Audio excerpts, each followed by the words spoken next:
Al març de 1939, el cineasta Lechanois i la seva companya arriben al camp.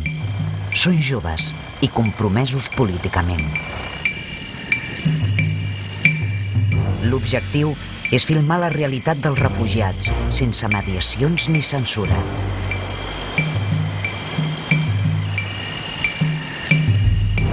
La intenció és enregistrar la vida al camp de manera clandestina.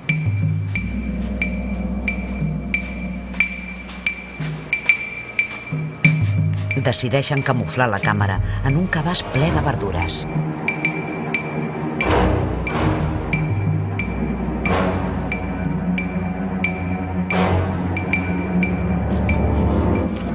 La Gendarmeria Nacional autoritza a Jean-Paul Dreyfus, àlies Lechanois, a presentar-se al Servei d'Informació del Camp d'Argelers amb el seu cotxe.